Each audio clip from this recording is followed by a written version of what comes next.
sedikit kita membaca kitab. Bismillahirrahmanirrahim. Wa qala al-muallif rahimahullahu taala wa nafa'ana bihi wa bi ulumi fid dharain amin. Wa qala radhiyallahu an kaifiyatu salatiha ya rak'atan yusannu fihima. Salat, tata cara salat Idul Fitri dan Idul Adha. 2 rakaat disunnahkan. Keduanya itu disunnahkan dalam kedua rakaat itu pertama bertakbir. Fi rakaatil ula, di dalam rakaat pertama 7 kali yaqinan, dengan yakin, baina du'ail istiftahi wa ta'awud, di antara doa istiftah dan ta'awud. Wa fi rakaatis tsaniyah 5 takbiratin, dan rakaat kedua 5 takbir. Ini takbir di luar takbiratul ihram dan di luar takbiratul intiqal. Jadi dengan takbiratul ihram, dengan takbiratul intiqal, yang pertama 7 dan 1 jadi 8, yang kedua 5 tambah 1 jadi 6. Tapi hukumnya sunnah. Maksudnya kalau memang tertinggal imam tidak membatalkan sholat. Dan kalau sudah baca Fatihah terus lagi diulangi, biarkan aja imam terus. Terkadang imam tuh bisa lupa, karena sholat id ini setahun 2 kali, tidak setiap hari. Jadi kadang imam tuh lupa. Biasanya yang lupa tuh rakaat kedua. Allahu akbar, Allahu akbar, Allahu akbar, bismillahirrahmanirrahim. Sudah, kalau sudah terbaca Fatihah teruskan aja, jangan diulangi lagi. Kalau memang hendak takbir, ada ulama yang mengatakan habis Fatihah takbir lagi. Tapi pendapat itu memang jarang dipakai. Jadi jangan juga memakai pendapat yang jarang dipakai, kecuali memang kepepet dan semua tahu gitu kan. Jadi Allah niatnya usolli sunnata idil adha, ini para rakaataini ma'muman lillahi ta'ala. Itu pun lapasnya sunnah aja. Kalau tidak hafal tidak masalah. Yang penting di dalam hati ketika Allahu Akbar, maka di dalam Allah itu kalimatnya masuklah niat kita, aku sholat Idul Adha 2 rakaat makmum karena Allah Ta'ala, cukup. Allahu Akbar, baca doa iftitah, Allahu Akbar kabira walhamdulillahi katsira sampai seterusnya, atau Allahumma ba'id baini sampai seterusnya. Baru takbir lagi, Allahu Akbar. Hitung sekali nih, sekali. Selang-seling subhanallah walhamdulillah wala ilaha illallah wallahu akbar, Allahu Akbar, subhanallah alhamdulillah wala ilaha illallah wallahu akbar. Menghitungnya kayak apa? Karena harus yakin. Masalah pakai jari tidak masalah, tapi jangan bergerak-gerak. Ya ditandai aja, tekan sedikit ke kelingkingnya. Subhanallah walhamdulillah wala ilaha illallah wallahu akbar, Allahu Akbar. Nanti tekan lagi yang jari manis. Itu aja sampai 7 kali. Berarti 7 kali lah, 7 kali ditambah takbiratul ihramnya selain takbiratul ihram itu. Rakaat kedua 5 kali di luar takbir intiqal. Sunnahnya lagi raf'ul yadaini fiha, mengangkat kedua tangan. Ya, angkat. Kalau ulama-ulama kita biasanya sejajar dengan sahmah ini, telinga ini. Kalau anak sebahu bang, silahkan aja. Silahkan aja. Tapi kita memakai biasanya yang pas sejajar dengan telinga, dan memang ada riwayatnya semuanya. Al-jahru fi halil imami wal ma'mum wal munfarid, nyaringlah takbir itu, di dalam takbir itu untuk si imam, untuk makmum atau orang sendirian. Jadi tidak mesti id itu harus di masjid. Perempuan misalnya, susah, anakan nih susah sembahyang di rumah 2 rakaat, tapi udah usah khutbah gini. Ya usah pakai khutbah, sembahyang aja 2 rakaat tetap disunnahkan. Ulun haid ya, tapi kayak apa? Pergi aja ke masjid, tapi jangan sholat. tetap disunahkan orang haid itu pergi ke masjid dalam id sekalipun haid, tapi tidak disuruh sholat. Yang tuha, kalau memang sibuk di rumah boleh, tapi tetap walaupun di rumah tetap nyaring takbir itu 2 rakaat. Allahu Akbar, takbir intikal yang perpindahan tuh nah. Takbir ininya Allahu Akbar itu tetap nyaring. Ayyakula baina kulla takbirataini al-baqiyatis shalihat, mengucapkanlah di antara 2 takbir, diselang-selingi takbir itu apa? Subhanallah walhamdulillah wala ilaha illallah wallahu akbar. Ini tanaman surga kata Nabi. Siapa yang membaca itu maka dia seakan-akan menanam tanamannya di surga.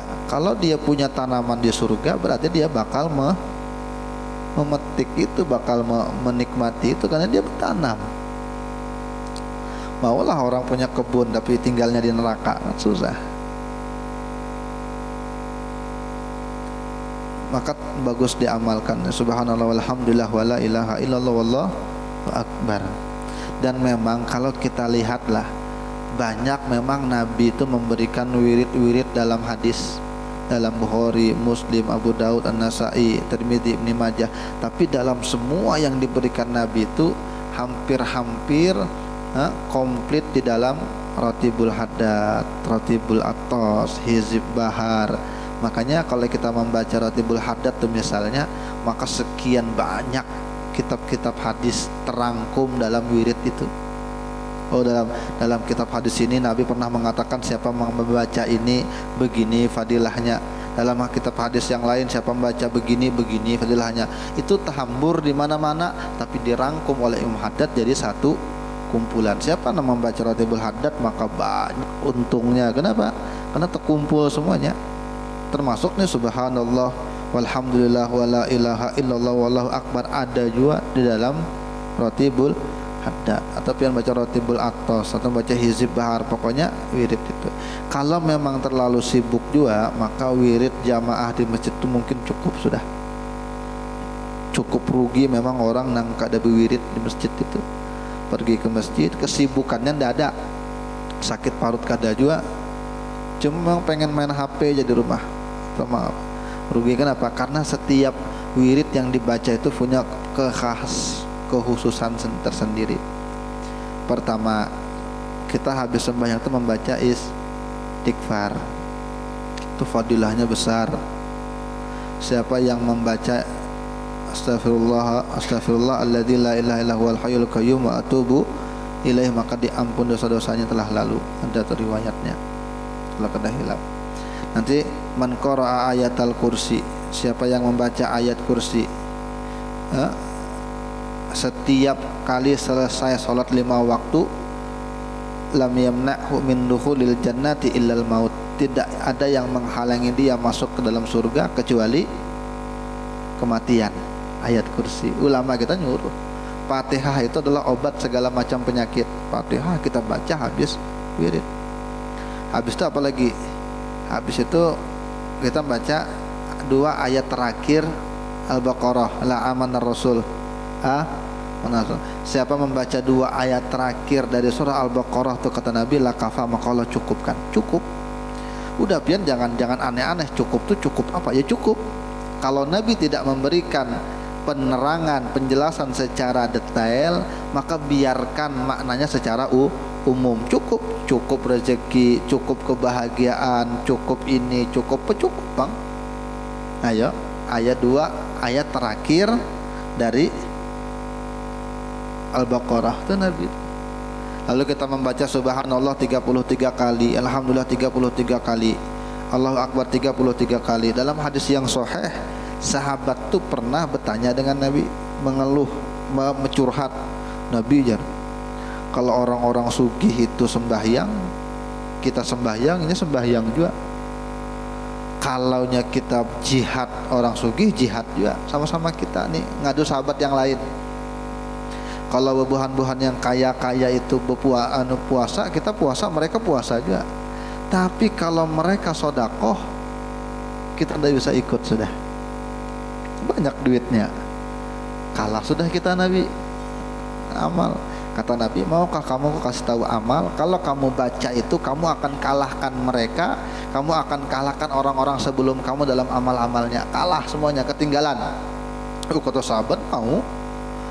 Lalu kata Nabi, baca subhanallah setiap habis sembahyang, subhanallah 33 kali, alhamdulillah 33 kali, Allahu Akbar 33 kali. Itu akan mengalahkan semua amal-amal baik yang dilakukan oleh orang lain. Lalu kata sahabat, kalau bebuhan yang sugih-sugih itu ikut baca juga, nah itu sudah kelebihannya orang sugih ya Nabi. Kalau ini donatur, kalau ini royal dengan sosialnya, membantu dengan tetangganya, membantu dengan orang-orang kesusahan, itu kelebihan orang sugih. Kelebihannya di situ. Nabi juga mengajarkan cara zikir kepada sahabat. Allahumma inni ala dzikrika wa syukrika wa husni ibadatik. Sahabat siapa yang kasih tahu Nabi? Sahabat siapa? Sahabat Muaz bin Jabal. Hah? Muaz? Ya. Laqad hilab. Kamu maukah ku amalkan zikir Allah akan cinta dengan kamu? Iya, baca Allahumma inni ala dzikrika wa syukrika wa husni ibadatik. Itu banyak amalan. Jadi kalau kita berwirid itu kena semuanya sudah tuh. Maka rugi sekali yang kada rugi lagi yang orang yang membidahkan wirid, tambah rugi lagi. Sudah seorang rugi, orang lagi disuruhnya rugi. Rugi merugikan. Kalau ayat ayumnahu ala yusrahu tahta sadrihi baina kulli takbirataini. Dia meletakkan tangannya yang kanan di atas tangan kirinya, di bawah dadanya, di antara tiap-tiap takbir. Jadi kayak kita biasa. Jadi memang banyak juga riwayat kemana tangan bandak ketika sembahyang. Ada yang di pusat, ada yang di dada, ada yang di perut, ada yang selonjoran biasa. Memang semua itu ada. Makanya tapi ulama-ulama kita memang menyuruh memang di atas ini pusat, di bawah dada, lambung. Masukkan aja yang gini nah, tangan tuh direnggangkan, diukur dari kelingkingnya ke pusat, kemana sampainya tangan ke atas nah situ. Nah. Jadi ulama-ulama kita, jadi guru-guru kita, tangan kanan tuh menggenggam tangan kiri menggenggam. Karena biarkan yang 3 jari ini telunjuk, tengah dengan jari manis itu bertelunjur, karena kelingking ini yang dengan jempol ini yang melingkar ke pergelangan tangan, atau bisa juga 2, tinggalkan 2 aja. Bisa juga. Kalau pian terlalu guyuh, berselonjor kada masalah juga. Tapi kada dapat sunnahnya. Di antara sunnahnya adalah meletakkan tangan kanan atas tangan kiri. Sudah lagi menyambung takbir tadi dengan ta'awuz. Allahu Akbar. Terakhir, a'udzubillahi minasyaitonirrajim. Langsung sama. Bismillahirrahmanirrahim. Langsung baca yang biasa. Ayyaqra'a fihi masuratai. Membaca di dalam 2 rakaat id itu surah Qaf dan surat Iqtarabat. Surah Iqtarabat ini surah Al-Qiyamah apa Iqtarabat ini kada ingat nah. Atau membaca Al-A'la dengan hal ataka haditsul ghasyiyah. Memang itu paling sering dibaca oleh Nabi.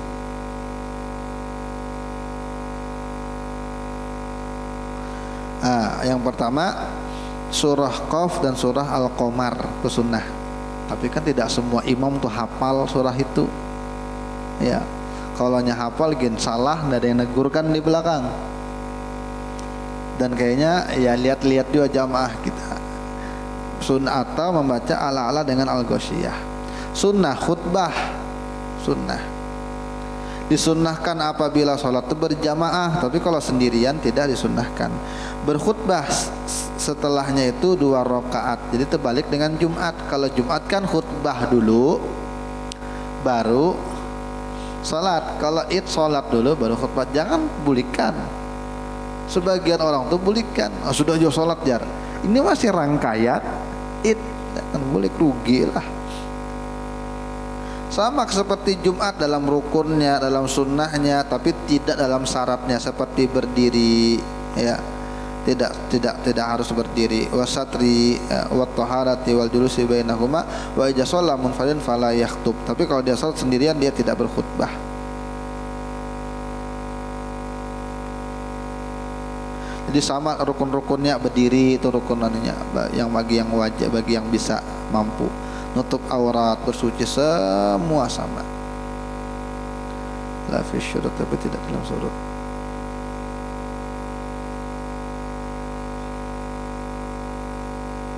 Tapi tidak sama dalam surut, dalam dengan syarat-syaratnya dengan Jumat. Jadi sama dalam rukun dan sunnah saja, tapi tidak sama dalam syarat. Jadi duduk boleh aja, tapi ya aneh aja.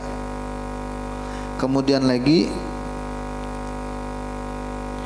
ayajlisa qablahuma jalisatan khafifatan biqadri julusil adani fil jum'ah. Duduklah sebelum dua khutbah itu, duduk sebentar, sekira-kira duduknya bagi orang azan dalam Jumat, santai. Ya baca doa tuh. Habis salat kalau santai baca doa dulu, biar doa apakah panjang-panjang apa juga. Kemudian dia bertakbir di dalam pembukaannya 7 kali. Jadi takbir 7 kali juga bagi si khutbah. Makanya biasanya dengan takbir Allahu Akbar, Allahu Akbar, Allahu Akbar, Allahu Akbar, Allahu Akbar, Allahu Akbar, Allahu Akbar 7 kali. Rakaat 9 kali. Tis'an 9 kali. Nanti rakaat yang khutbah yang kedua itu 7 kali. Terserah aja temanya, sesuaikan aja. Nah, masalah dalam id disunnahkan untuk mengucapkan selamat hari raya. Sunnah tuh, selamat hari raya itu sunnah. Masuk waktu Idul Fitri ketika tenggelam matahari, dan dalam Idul Adha itu subuh di padang Arafah itu untuk mengucapkan tahniahnya, selamatnya. Dan ada anjuran yang berkurban itu kalau bisa 10 hari sebelum kurban jangan potong kuku. Jadi potong kuku aja sebelumnya memang. Itu ulama beda pendapat, apakah yang potong kuku itu jangan dipotong kuku binatangnya kah, atau kuku yang berkurbannya. Itu hilaf tuh, karena memang kok domirnya bisa kembali ke keduanya dalam hadis itu. Kan nya aja, jangan potong kukunya. Nyanya siapa? Nyanya binatangnya kah orangnya? Jadi ulama beda pendapat di situ. Tapi memang untuk berhati-hati ya kita potong aja, jangan takut kurban 10 hari mendekati Id, ya hari ke-11 lah sebelum hari hanya potong kuku dah. Jangan ini. Dan ingatkan upah tukang jagal itu tidak diambil dari daging kurban itu. Oh, upah tukang potongnya, kepalanya bukan. Jadi upahnya itu di luar daging kurban, kecuali memang si tukang potong ini memang orang situ dan dapat jatah di situ, maka ya itu jatahnya Bu. Tapi jangan atas nama upah. Emang atas nama jatah, tapi bukan upah. Dan ibadah kurban itu bukan ibadah punya masjid, tapi adalah individu. Jadi tidak ada sangkut paut dengan masjid. Lain kayak Jumatan memang di masjid, majelisan mungkin maulidan di masjid. Maka kata ulama jangan pakai air masjid, jangan pakai ini. Ya kalau terlanjur kayak apa, maka memang sediakan uang untuk mengganti itu nah. Ya. Karena kebiasaan kita memang di masjid menggawi. Seandainya di rumah pun sah-sah aja kan Bu kurban itu. Di rumah pun jadi. Cuma karena memang panitia ngumpul di masjid lebih bagus, memang siarnya dapat, tapi memang tidak ada sangkut paut dengan masjid. Jadi ada sebagian ulama mengatakan tidak boleh kurban itu memakai alat-alat masjid karena tidak sangkut paut dengan masjid. Lain kayak Jumatan, memang di masjid, memang punya masjid acaranya. Tapi kalau kurban kan individu orang, kamu nabuh kurbannya kan kita yang kurban, bukan punya masjid, maka jangan menggunakan Tapi kalau memang terpakai juga tradisi kita kan punya kita juga, maka kalau bisa memang diganti ini nah untuk banyunya ini untuk ininya diganti lebih apik jadi kita.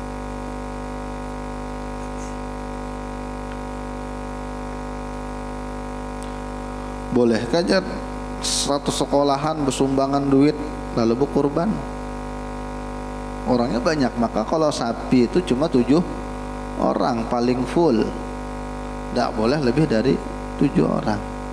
Ya boleh aja nyembelihnya, cuma bukan dihitung kurban, tapi ikut berpartisipasi dalam syiar kurban.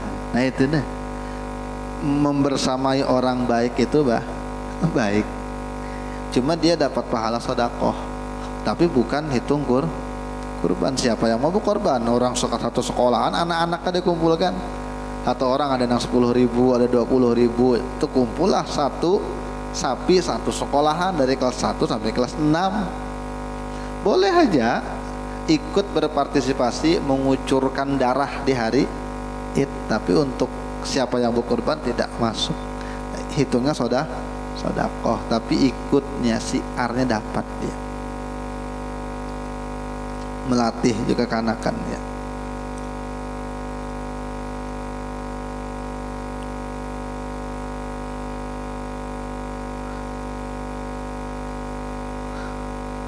Dan lain sebagainya.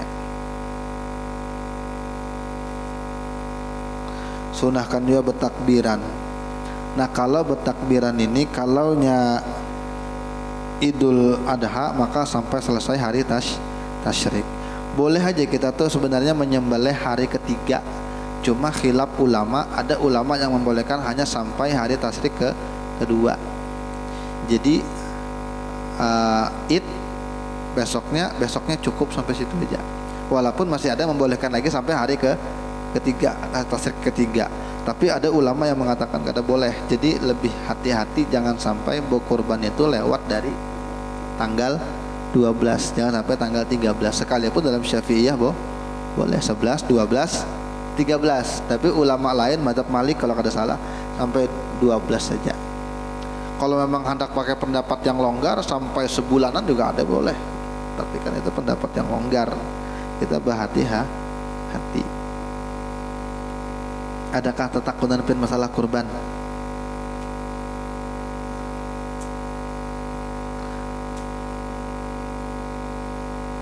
Seandainya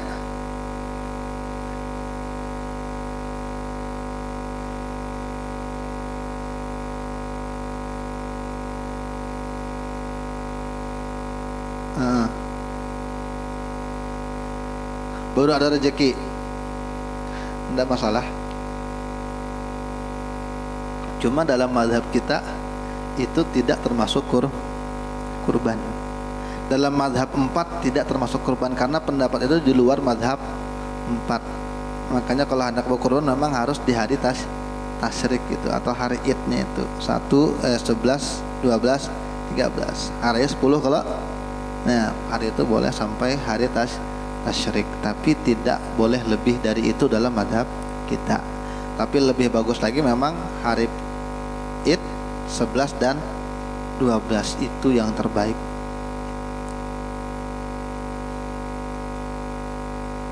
Tapi kalau memang hendak tidak masalah dan memang ada pendapatnya. Oh rupanya tanggal 25 Dzulhijjah pas laku tanah warisan, buang tai cacing ya, lalu membelikan sapi untuk dibagi-bagikan, bagus. Aku ikut pendapat di luar mazhab 4 yang mengatakan boleh kurban selama masih bulan Dzulhijjah, tidak masalah, bagus. Yang nyata orang senang dulu, sama-sama senang kita, ya tidak masalah. Pendapatnya ulama Zahiriyah mengatakan itu.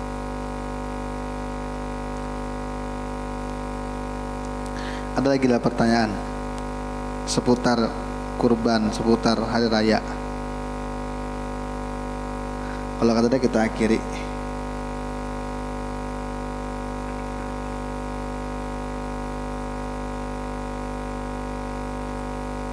Lebih afdol mana, akikah kah berdahulu atau kurban kah berdahulu?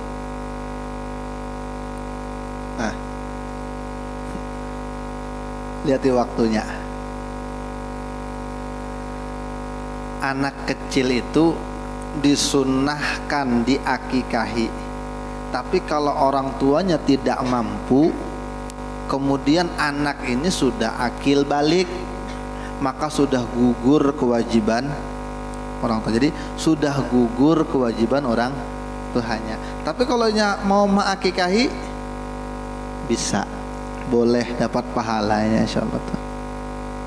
Ulun bisa anak misal waktu masih awal menikah hidup susah, jadi mau mengakikahi ini jangankan beli kambing, beli ayam aja susah. Jadi akhirnya tidak terakikahi anak ini sampai usia balik ya.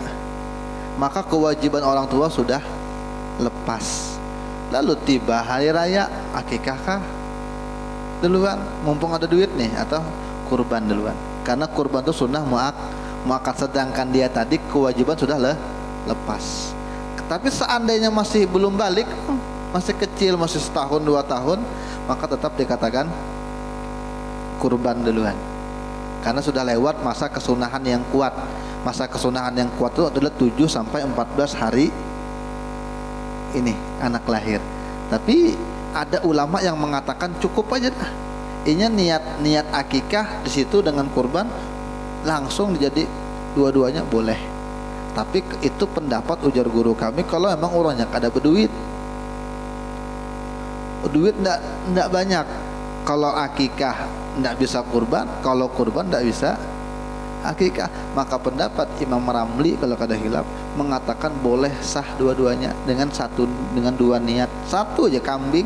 Nah ini aku kurban, tapi aku niat ini kan hari kurban, akikah anakku nih. Langsung di hari kurban langsung jadi kurban, niat kan boleh. Tapi kalau memang tidak berduit, nah ini yang susah ukurannya kayak apa? Kada berduit tapi HP 4 juta. Itu nah itu kita tuh harus jujur tapi di situ. Tapi kalau orang itu sugih maka pisah, kurban dulu, akikah langsung juga 2 sapi, 2 kambing misalnya. Jadi dia lihat-lihat sikon aja.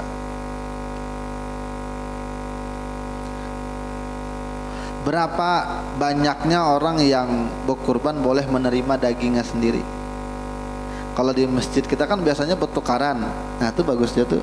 Jadi misalnya ada 3 sapi, ulun sapi 1 misalnya, maka yang diberikan ke ulun hanya sapi nomor 2, yang nomor 2 diberikan sapi nomor 3, yang 3 diberikan nomor 1. Bagus itu. Jadi tidak sama sekali mengambil kurbannya sendiri. Tapi bolehkah? Boleh. Boleh si pengorban ini mengambil jatah kurbannya sendiri, tapi tidak boleh lebih dari 1/3. Kalau 1/3 baik sembelih seorang itu. Jangan sampai 1/3. Atau ada mengatakan secukupnya, ada juga pendapat mengatakan secukupnya aja. Ya sama kayak orang kayak mungkin membagi pakai plastik, yang mungkin 3 plastik lah gitu. Tapi itu untuk sendiri, beda halnya untuk keluarga. Aku mengambil 1/3 bagian keluargaku, ya boleh aja. Tapi ya kalau hampir semuanya diambil, bapak kamu potong di sini, baik dengan keluarga kamu sana aja. Pintar-pintar sedikit. Jadi boleh aja ngambil. Kecuali yang tidak boleh itu kurbannya kurban nazar. Nah itu kada boleh, sedikit pun ya kada boleh mengambil itu. Aku aja lawas benar ini garing, kalaunya aku sembuh aku berkurban. Nah itu benar tuh, pas sembuh, pas orang kurban nyumbang sapi ada duitnya, maka secuil punnya kada boleh itu. Tapi beda kalau orang sudah diambil orang, jadi orang ini naikkan ke bari lagi, itu barian orang, beda. Tapi jangan behelah, ikam ambilkan atas nama ikam karena bari aku lah. Ini Cina loleng, apa istilahnya, apa muhallil gitu. Kada boleh bekongkolingkong tuh kada boleh. Nanti kalau aku kan kada boleh nih, aku kan ajar nih, ikam aja atas nama ikam ambil setengah karena berikan ke aku, karena aku balik setengah lagi. kada boleh gitu. Cuma kalau orang dibari, kalau dibarinya ke si yang punya nazar boleh itu. Ya, jadi bedanya kalau hanya kurban sunnah bolehnya makan, kata ulama ada pendapat mengatakan tidak boleh lebih dari 1/3. Tapi kalau kurban nazar jangankan 1/3, sehimpil pun tidak boleh. Itu kalau kurban nazar. Banyak orang tuh bernazar kada sadar. Aku kalau tanahku tuh laku karena aku 4 kurban juga. Itu nazar tuh. Kalau tanahku laku, aku kurban. Nah, makanya ketika kita tuh niatkan ini kurban, ini kurban sunnah dalam hati. Ada mengatakan begitu.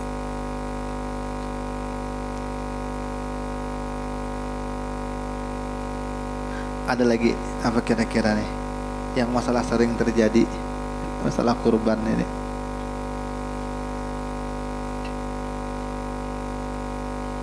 Kulitnya bang kayak apa? Tidak boleh menjual sedikit pun bagian dari kurban. Tidak boleh. Tapi kan kulitnya, ya udah bagi aja. Tapi ada ulama yang mengatakan seandainya diberikan ke orang miskin. Nah ini kulit lah, ikam aja yang mengambil. Jadi atas nama si fakir miskin ini yang menjualkan kulitnya itu. Lalu karena dapat duitnya baru diberikan ke panitia sagin upah. Ini itu ada mengatakan boleh, tapi kayaknya bahelah-helah gitu. Ulun sebenarnya kalau ulun lah pian terserah aja. Ulun sebenarnya tidak terlalu sependapat dengan bahelah-helah gitu. Seakan-akan kayak menghulut hukum gitu nah, bahelah. Tapi bisa dengar bahelah lah. Karena aku mati kodokkan, ampun ulun. Karena aku berikan sekian gram emas, karena kembalikan lagi. Ini kongkolingkong gitu nah. Dengarannya helah. Walaupun dalam madhab lain ada mengatakan boleh, cuma ya tadi ulun kayaknya kurang sependapat gitu nah. Seakan-akan kayak membunguli hukum gitu nah. Nah ya, bahelah kita. Kecuali memang dalam keadaan kepepet daruri boleh mungkin dipakai.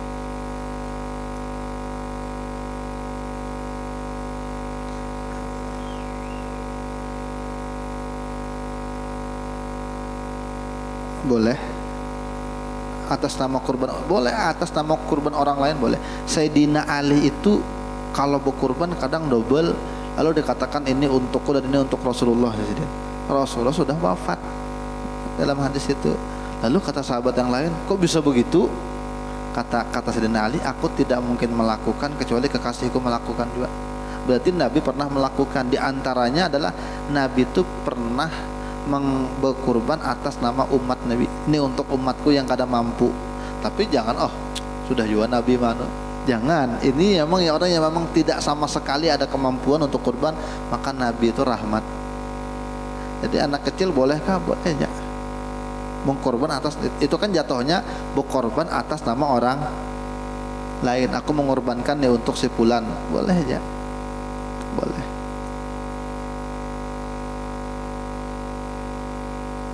La yanalallah luhumuha wala dimauha walakin taqwa, walakin ini taqwa minkum. Tidak sampai kepada Allah itu dagingnya, darahnya, tapi yang sampai itu takwanya. Sampai takwanya. Jadi memang yang perlu kita cari itu ketakwaan kita sampai mana. Jangan sampai kita banyak duit tapi kada mau berkurban. Mudah-mudahan manfaat dunia akhirat. Mudah-mudahan bisa kita mengamalkan apa yang kita pelajari. Mudah-mudahan wafat kita berada dalam keadaan husnul khatimah. Amin Allahumma amin. Al-Fatihah. Bismillahirrahmanirrahim. Siratal mustaqim siratal ladzina an'amta 'alaihim ghairil maghdubi 'alaihim waladdallin. Amin. Bismillahirrahmanirrahim. Qul huwallahu ahad Allahus samad lam yalid wa lam yulad wa lam yakul lahu kufuwan ahad. Bismillahirrahmanirrahim. Qul huwallahu ahad Allahus samad lam yalid wa lam yulad wa lam yakul lahu kufuwan ahad. Bismillahirrahmanirrahim. Qul huwallahu ahad, Allahus samad, lam yalid wa lam yulad wa lam yakul lahu kufuwan ahad. Bismillahirrahmanirrahim. Qul huwallahu ahad, Allahus samad, lam yalid wa lam yulad wa lam yakul lahu kufuwan ahad. Bismillahirrahmanirrahim. Qul huwallahu ahad, Allahus samad, lam yalid wa lam yulad wa lam yakul lahu kufuwan ahad. La ilaha illallah, Allahu akbar. Bismillahirrahmanirrahim. Qul a'udzu birabbil falaq min syarri ma khalaq wa min syarri ghasiqin idza waqab wa min syarri naffatsati fil 'uqad wa min syarri hasidin idza hasad. La ilaha illallah, wallahu akbar. Bismillahirrahmanirrahim. Qul a'udzu birabbin nas, malikin nas, ilahin nas, min syarril waswasil khannas alladzi yuwaswisu fi sudurin nas minal jinnati wan nas. La ilaha illallah, wallahu akbar, walillahil hamd. Bismillahirrahmanirrahim. Alhamdulillahi rabbil alamin, Ar-Rahmanir Rahim, Maliki yaumiddin. Iyyaka na'budu wa iyyaka nasta'in. Ihdinas siratal mustaqim, siratal ladzina an'amta 'alaihim ghairil maghdubi 'alaihim waladdallin. Amin. Tabahul jama' karena sebut aja keluarga kita masing-masing di antaranya. Amin ya Allah ya Arhamar Rahimin. Alhamdulillahirabbil alamin, wassalatu wassalamu ala asyrafil anbiya'i wal mursalin sayyidina wa maulana Muhammadin wa ala alihi wa sahbihi wa barik wa sallim ajma'in. Ya Allah ya Allah ya Allah ya akramal akramin wa ya arhamar rahimin. Inna qara'nal Qur'ana min suratil Fatihah wal Ikhlas wal Mu'awwidhatain wa ghairihi min qira'atil kutub wa madhin Nabi sallallahu alaihi wasallam. Allahumma balligh wa awsil sahabahi ila ruhi sayyidina wa habibina Rasulullah Muhammad ibn Abdillah wa ala alihi wa sahbihi الكرام وأزواجه وذريته وأهل بيته وكل معلم ولجميع المسلمين والمسلمات والمؤمنين والمؤمنات وخصوصا إلى الأرواح.